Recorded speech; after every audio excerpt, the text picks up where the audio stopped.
Padayon ta sa atong mini recollection nining simana nga gitawag nato og Bread of Life Week. Ato na nga nasulti sa nilabay nga mga adlaw nga ang atong mga pagbasa gikan sa ebanghelyo karong simanaha nagikan sa Juan kapitulo 6. Ang pagmaymay ni Jesus sa pan sa kinabuhi. Sugod ni adtong Lunes hangtod Sabado, gisangyaw ni Jesus ang kahulugan sa pagkaon nga walay katapusan. Og kini mo culminate sa Domingo nga mao ang Domingo sa maayong magbalantay. Kini nga simanaha usag yun ka mini recollection nga mag-aghat nato sa maslawom nga pagsabot sa Eucharistia ug sa kabubuton sa Amahan alang kanato.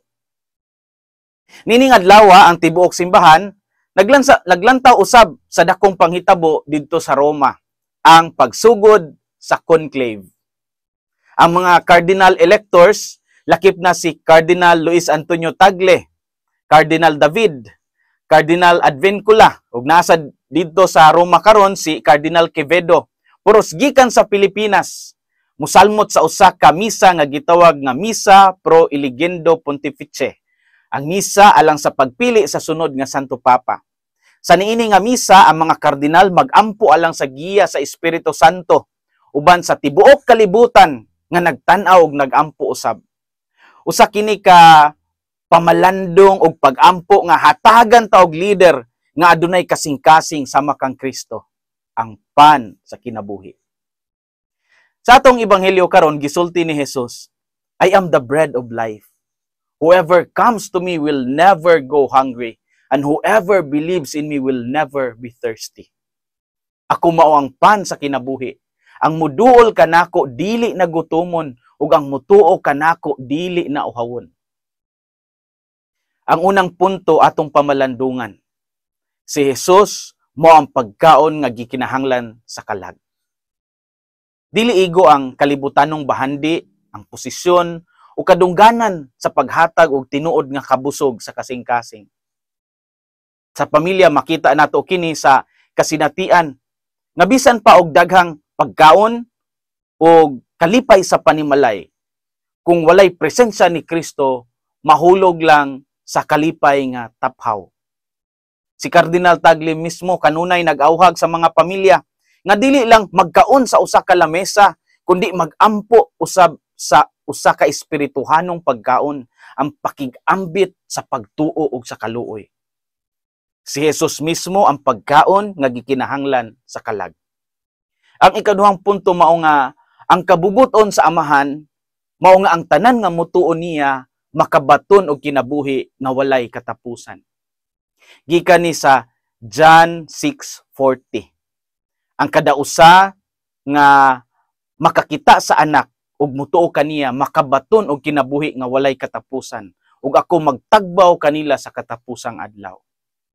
Kini nga pulong nagpahinungod sa atong responsibilidad sa pagtan-aw sa kinabuhi isip panaw padong sa kaluwasan, nga dili lang alang sa kaugalingon kundi para sa pamilya ug sa komunidad.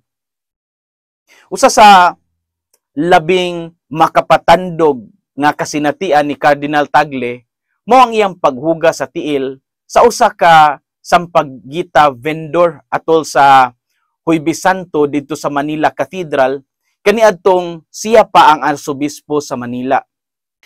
Niadtong maong misa, dili mga inila o mga big time personalities ang gihugasan sa tiil ni Cardinal Tagle. Iyang gipili ang mga ordinaryo nga mga tao.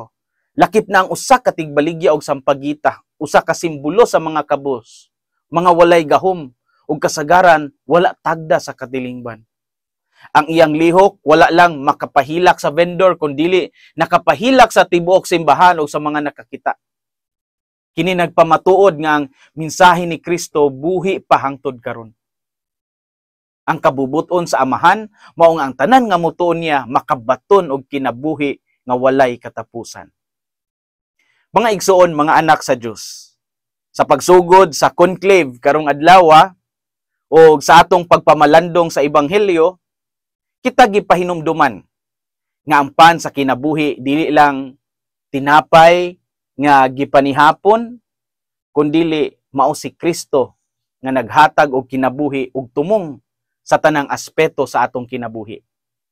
Samtang ang mga kardinal mangita, mangayo sa giya sa Espiritu Santo alang sa sunod nga Santo Papa, kita usab magpadayon sa pagpangita kang Hesus sa adlaw-adlaw. Magampo kita nga kita mahimong tinuod nga nagatuo, nagaduol ug nagaambit sa pan sa kinabuhi, aron kita usab mahimong buhi nga pan para sa uban. Hinaot nga ang kasing-kasing ni Kristo maghari sa atong mga kasing-kasing. Kini si Father Felmar Castrodes, Fiel SVD, ang inyong magsisibya sa maayong balita. Hinumdumi ang kinabuhing Kristiyano, kinabuhi sa pagserbisyo.